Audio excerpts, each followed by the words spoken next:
Margaret Calloway grew up in a town most people have never heard of, Millfield, Ohio. Population just under 2,000. One gas station, one diner, one church that doubled as a community center when the roof wasn't leaking. Her father fixed cars for a living. Her mother cleaned other people's houses. They weren't poor in the way people romanticize in movies. They were poor in the quiet, grinding way, where nothing is dramatic, nothing is a big moment, you just never quite have enough and you learn not to talk about it. Margaret was sharp. Everyone who knew her back then says that. Sharp and stubborn and above everything else, paying attention. She watched her town slowly come apart through her teenage years. The factory that employed half of Millfield's men closed when she was 13. Then the pharmacy closed. Then 2 of the 3 restaurants. The kids she grew up with started dropping out of school because what was the point? The ones who stayed started getting into things they shouldn't. And the adults, the parents, the teachers, the local officials, they all had the same look on their faces. That look of people who have stopped believing anything is going to change. Margaret refused to wear that look. She worked double shifts waitressing through 4 years of state college, graduated with a degree in social work and $12,000 in debt, and moved to Columbus for a mid-level job at a county services office. She was good at it, got promoted, saved money, lived small. And for 6 years, she sat with an idea that wouldn't leave her alone, that the problem in places like Millfield wasn't that people lacked ambition. It was that nobody was building the bridge between where they were and where they could go. So at 34 years old, Margaret Calloway took $41,000 out of her savings account and started the Calloway Foundation. The mission was simple: rural youth education and job training. Not glamorous. Not the kind of thing that gets splashed across magazine covers. Just practical, grounded, unglamorous work. She wrote every grant application herself. She drove herself to school board meetings in towns 3 hours away. She slept in budget motels and ate fast food and called donors from parking lots because she couldn't afford an office. And it worked, slowly then faster. Within 2 years, the foundation had opened its first workforce training center in Appalachian, Ohio. Within 5 years, that one center had placed over 200 young people in skilled trades jobs. Margaret wasn't celebrated for it, not yet. But the people she was helping knew. The parents knew. The kids who now had a paycheck and a reason to stay in their hometowns knew. By the time the foundation was 8 years old, it was managing close to $200 million in assets. Programs running in 4 states. A small but serious staff. A reputation not flashy, but real, as one of the most effective rural-focused nonprofits in the country. And that reputation got her noticed by people in rooms she had never been in before. The National Philanthropic Alliance. If you don't know what that is, think of it as the most exclusive club in American charity. The people who sit on that board don't just donate money, they decide which causes matter, which organizations get attention, which problems are worth solving. Margaret was invited to join. She said yes, because she thought it meant she could push rural issues onto a national stage. She thought it meant her communities would finally have a voice in the conversations that determined their futures. What she didn't fully understand, not yet, was that every room has rules, and the rules of that room were written by a man named Douglas Whitfield. Old money, old school. The kind of man who had inherited his wealth and his worldview in equal measure. He ran the alliance the way a private club gets run, gracious on the surface, brutal underneath. And from the moment Margaret walked in, Douglas looked at her the way certain people look at someone who doesn't belong. Not with hostility, exactly. With something quieter than that, with dismissal. Her proposals got tabled. Her budget requests got scrutinized while others sailed through. When she spoke in meetings, someone else would make the same point 5 minutes later and get the credit for it. It was the kind of treatment that's almost impossible to prove and absolutely impossible to ignore. She pushed through it because the work was bigger than her feelings about it. That's the thing about Margaret. She was always more interested in outcomes than in being right. But while she was focused on the mission, Something was shifting inside her own house. The people she had trusted most, the people she had personally chosen to build the foundation with her, were quietly changing direction. Brian Holt had been with her since year 2. She had given him the COO role when the foundation was still running on borrowed time. He was charming and capable, and Margaret had trusted him the way you trust someone you've been through hard years with. What she didn't know was that Brian had been having dinners with Douglas Whitfield. Quiet dinners. The kind that don't make calendars. Brian had been listening to Douglas's vision of what the foundation could become.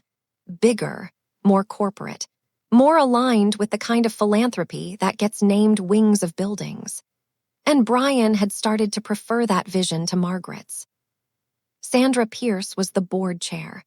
A wealthy donor Margaret had personally cultivated, personally convinced, personally brought in. Sandra had started using the word professionalize a lot. In board meetings, in side conversations, in emails that Margaret was sometimes CC'd on and sometimes wasn't. Professionalize meant, when you stripped away the business language, Margaret is too small for what this has become. Kevin Marsh was the communications director. Quietly, consistently, he had been describing Margaret to reporters and potential donors as someone who was passionate but not strategic. He was helping build a story, not loudly, not all at once, but brick by brick, that the foundation had outgrown its founder. And Margaret, who had spent 15 years watching for every threat to the communities she served, had not watched closely enough for the threats inside her own walls. The board had begun holding meetings she wasn't properly notified about. Decisions were being made and presented to her afterward as conclusions rather than conversations. She noticed. She raised it. She was told she was being sensitive, that she was misreading things, that everyone just wanted what was best for the foundation. She gave them the benefit of the doubt because she wanted to believe it, because nobody wants to believe the people they built something with would do that to them. Then came the gala. The annual Calloway Foundation Gala had been Margaret's event for 10 years. 600 guests, major donors, press, an evening that raised money and told the story of the foundation's work. Margaret had stood at that podium every year. She had shaken every hand, thanked every donor, told the stories of the young people whose lives had changed. It was never about her, but it was hers. It was hers in the way a thing is yours when you created it, and you care about it more than anyone else in the room. This year, Brian and Sandra told her they were handling the logistics. Give yourself a break, they said. You've done it alone for so long. Let the team take care of it. And Margaret, who was tired in the bone-deep way of someone who has been carrying something heavy for a very long time, said okay. She showed up that evening in a simple black dress. Not designer. Never was. She walked through the front doors of the venue the same way she had walked into every room in her life, quietly, ready to work, not needing anyone to notice her arrival. A young event staffer near the entrance stopped her, looked at a clipboard, and handed her an apron with the foundation's logo on it and a printed list of table assignments. Margaret laughed. Gently. She explained who she was. The staffer checked the clipboard again, apologetic and confused, and said that her name was on the list, under staff. She walked further into the ballroom. She could see Brian at the podium, her podium, already greeting early arrivals in a tuxedo, laughing with donors she had spent years building relationships with. She could see the event running smoothly, efficiently, everyone knowing their place. Everyone except her. Sandra found her near the edge of the room. Sandra's expression was composed in that particular way of someone who has prepared what they're going to say. She told Margaret, quietly, firmly, that they thought she'd be more comfortable in a support role for the evening. That Margaret had always been more of a behind-the-scenes person. That the foundation needed to present a certain image now. That she should understand. Margaret stood there holding the apron. There were people around her, board members, donors, staff, who could see what was happening. Nobody moved. Nobody said a word, except one man, Tom Greer, a board member who had joined the foundation 3 years earlier and who had never fully become part of Brian and Sandra's camp. He walked over, stood beside her, and said quietly, "Margaret, you don't have to do this." She set the apron down on the nearest chair. She walked back through the ballroom. She got in her car and drove out of the parking lot, and she told me later that she didn't feel what she expected to feel. She thought she would feel humiliated, furious, broken. Instead, she felt completely still, quiet in a way she hadn't felt in years, like something that had been uncertain for a long time had just become certain. She said the only thing going through her mind, driving away from the gala she had built, was, okay then. She called her attorney that same night. Caroline Webb, who had handled the foundation's legal work since the beginning and who happened to be the kind of lawyer that made opposing counsel nervous. Margaret told her everything. Caroline listened. Then she said, "Give me a few days." Margaret spent the next 3 weeks being the quietest she had ever been publicly while doing the most deliberate work of her life privately. Caroline dug into every document, every bylaw, every donor agreement, every governance record. What she found was that Brian and Sandra, in their rush to take control, had been sloppy. They had held governance meetings without proper notice to Margaret as founding director. They had made financial decisions that required full board approval with only partial quorum. They had left a trail of procedural violations because they had assumed Margaret wouldn't fight. People who underestimate you always leave that trail. Margaret also had something else. She had the donors, the real ones, the people who had written checks year after year not because of the foundation's brand but because of Margaret herself. She met with 3 of them privately over coffee, told them plainly what had happened. All 3 said the same thing, "Tell us what you need." And Tom Greer, the one board member who had stood beside her in that ballroom, confirmed in writing what he had witnessed. What he had been witnessing for months. Margaret had the standing, the evidence, and the support, so she used them. She filed for dissolution of the Calloway Foundation under the founder right clauses in the original incorporation documents, clauses that had been written by Caroline years earlier and that nobody in Brian and Sandra's circle had ever bothered to read carefully. The legal challenge came fast and loud. Brian's lawyers called it an abuse of process. Sandra's camp called it vindictive. They leaked things to journalists. They called donors. They did everything people do when they realize they have miscalculated badly. It didn't work. The documentation was clean. The violations were real. And the judge who reviewed the dissolution filing had a straightforward case in front of her. While the legal process ran its course, Margaret was making the second decision, the one about the money. The foundation had, after 15 years of growth and donor investment, just over $1 billion in assets. Margaret had 3 organizations in mind. The Rural Promise Project out of West Virginia, run by a woman named Diane Forsyth, a former coal miner's daughter, operating on donations and stubbornness alone, doing some of the most effective youth workforce development in the country, and getting almost no attention for it because she wasn't connected to the right people.